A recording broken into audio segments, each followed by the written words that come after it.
Hoy quiero hablar con ustedes sobre los tres gigantes que derrotaron, aplastaron, devastaron al gran rey David. Sí, todos conocemos la historia del pastorcito de ovejas David, que derribó al gigante Goliat. Esta su victoria con una piedra y una onda, haber derrotado al gigante, lo sacó del anonimato y transformó el pequeño pastorcito de ovejas en el gran héroe del país allá en Israel. Mas después de que este pastorcito de ovejas creció, maduró, se tornó rey de Israel, comandante del ejército, con una corona en la cabeza, un manto real sobre sus hombros, un cetro de oro, un trono para sentarse, un palacio donde vivir. Ese gran rey David, a pesar de haber tenido el corazón compatible según el corazón de Dios, ese rey David fue derrotado por tres gigantes. El primero se llamaba elogio, el segundo se llamaba ociosidad y el tercero se llamaba codicia de sus ojos. Vamos a conocer el primero de los tres gigantes que derrotaron a David. Los hombres de David le dijeron: de ahora en adelante no volverás a salir con nosotros a la guerra. No vaya a ser que se apague la luz que alumbra a Israel. ¿Quién era la luz que alumbraba a Israel? Era Dios, con su espíritu, y no David.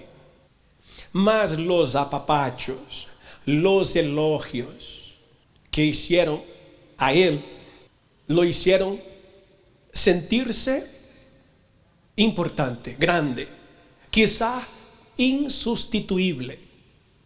Y muchas veces el cristiano es derrotado porque cuando recibe elogios, no transfiere la gloria para Dios. Se queda con la gloria. Wow, cómo eres inteligente. Wow, cómo haces bien tu trabajo. Wow, cómo es grande tu talento. Ay, educaste muy bien a estos tus hijos.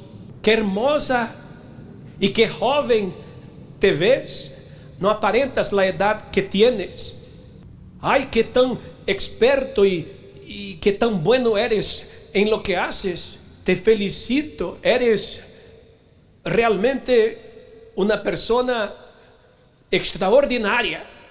Y todos esos elogios acarician nuestro ego.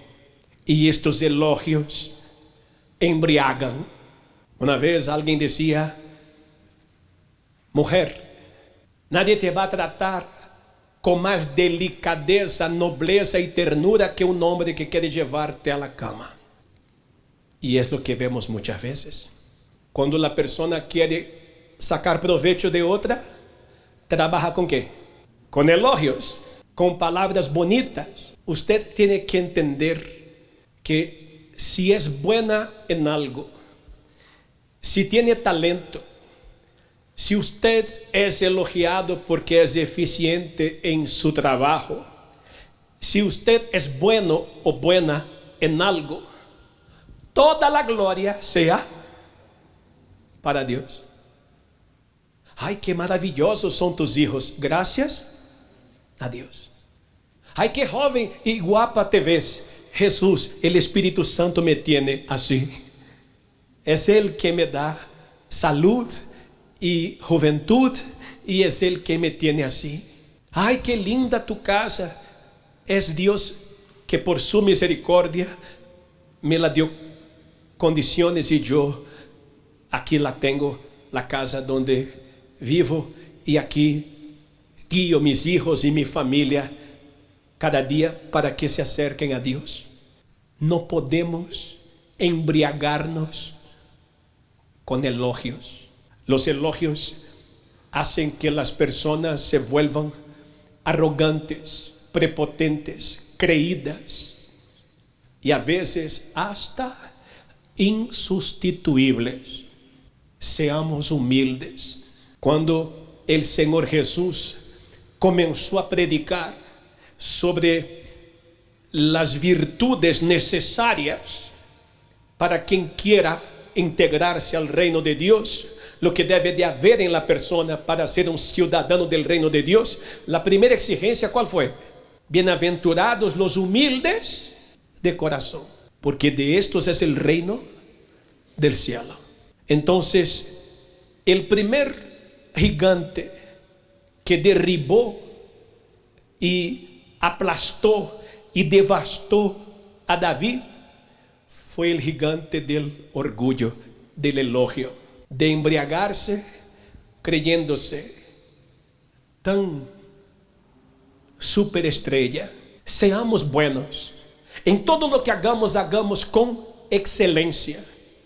Que nadie tenga que rehacer lo que nosotros ya hicimos. Que todo lo que hagamos termine bien hecho y con excelencia.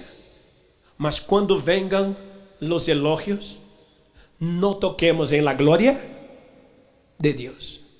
Toda la gloria, toda la honra para Él.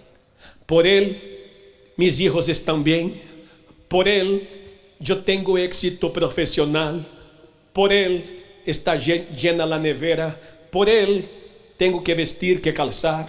Por Él los negocios, las ventas y todo lo que hago en el aspecto material, económico, en emprender, en trabajar, en todo lo que hago, me da buen resultado, gracias a Dios. No es por mí mismo, es gracias a Dios. Vamos a ver el segundo gigante. Allá en el libro de Segunda de Samuel, capítulo 11, David se quedó en Jerusalén. Era el momento de ir a la batalla. Era el momento de estar en el campo y trabajar. Era el momento de aportar cada quien lo suyo por el país, por el reino. Mas David, en lugar de ir y aportar y hacer su parte, David se quedó en Jerusalén. Qué peligro cuando usted deja que los demás trabajen mientras usted se cruza los brazos y observa. Ay, el pastor está llevando la palabra de Dios. Yo recomiendo a las personas que vean el programa de la televisión de la iglesia. La iglesia está trabajando fuerte, divulgando lo que Jesús hace, las bendiciones que las personas reciben, los milagros, las transformaciones de vidas a través de las redes sociales. Yo comparto en mi Facebook, yo comparto en mis redes sociales lo que está pasando en la iglesia. Lo demás me cruzo los brazos. Ay, yo sé que hay un grupo de la iglesia que visita los hospitales y en las largas filas de personas esperando conseguir una consulta externa, ahí llegan los obreros, los evangelistas e invitan a las personas con un folleto, llaman a las personas para la iglesia. Pero yo no entro a ningún grupo, yo no estoy en ningún grupo de la iglesia, porque ya hay quien lo haga.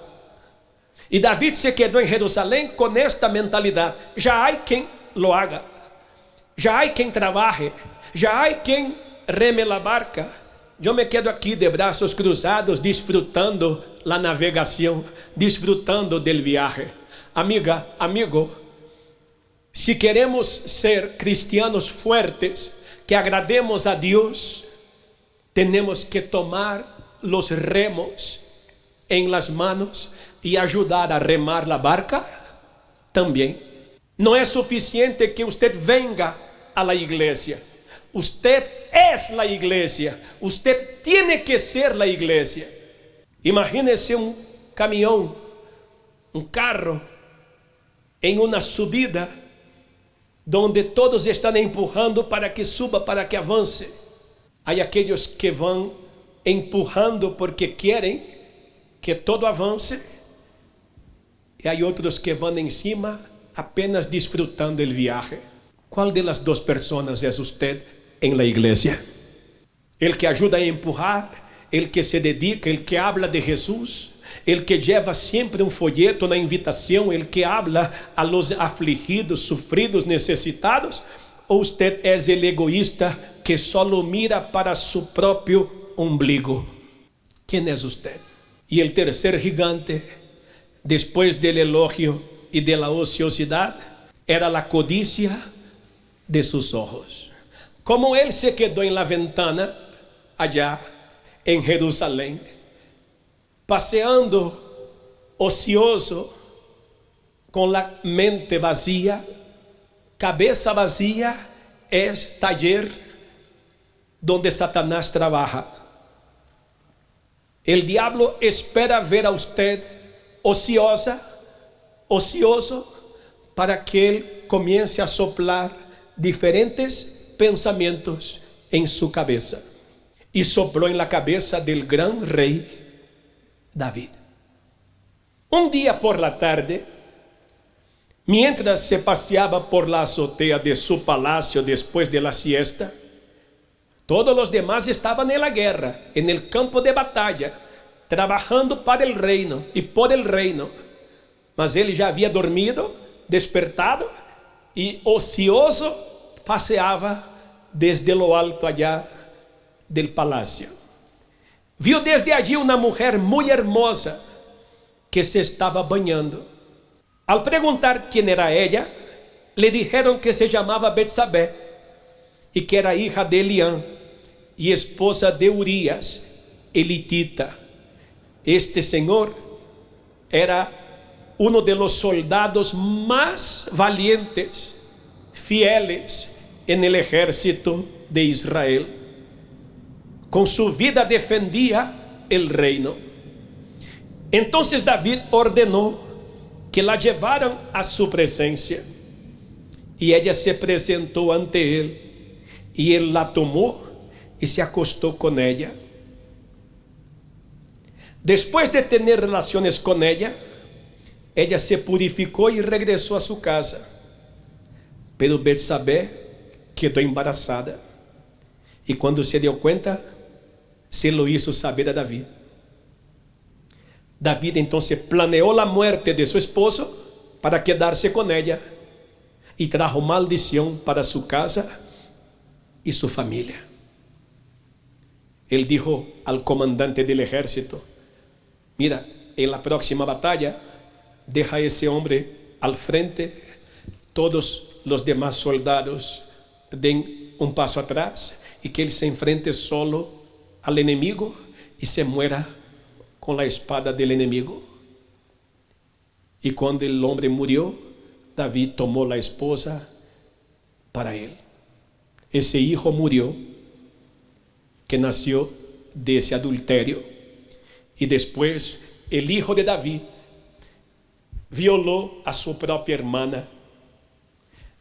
Después el otro hijo quería matar a David y tomar el trono y reinar en lugar de su papá. Para salvar la vida del papá de David, los guardias de David tuvieron que matar a su propio hijo, que se levantó en su contra. Tinieblas, tragedias llegaron a la casa, a la familia de David, por causa de estos tres gigantes. No se embriague con los elogios que reciba. No toque en la gloria de Dios. Cuando alguien le elogie, toda la gloria sea para Dios. Sea eficiente, sea una persona con excelencia. Todo lo que haga, hágalo bien hecho. Mas cuando vengan los aplausos, los likes, las glorias, toda la gloria sea para Dios. Manténgase humilde, porque bienaventurados los humildes, de ellos es el reino de los cielos. No importa qué tan especializado usted sea, qué tan bien preparado usted sea, más importa la manera en que usted trata a las personas, que todo el conocimiento y preparación y especialidad que usted tenga. Como usted trata a las personas es lo más importante. Sea humilde. Nadie es insustituible. Sea humilde. Y dé toda la gloria a Dios. Segundo, no sea un cristiano ocioso. No es preguntar, ¿qué está haciendo mi pastor? ¿Qué está haciendo mi iglesia? Pregúntese a sí misma, a sí mismo, ¿qué estoy haciendo yo para servir a Dios? ¿Qué puedo hacer más de lo que estoy haciendo?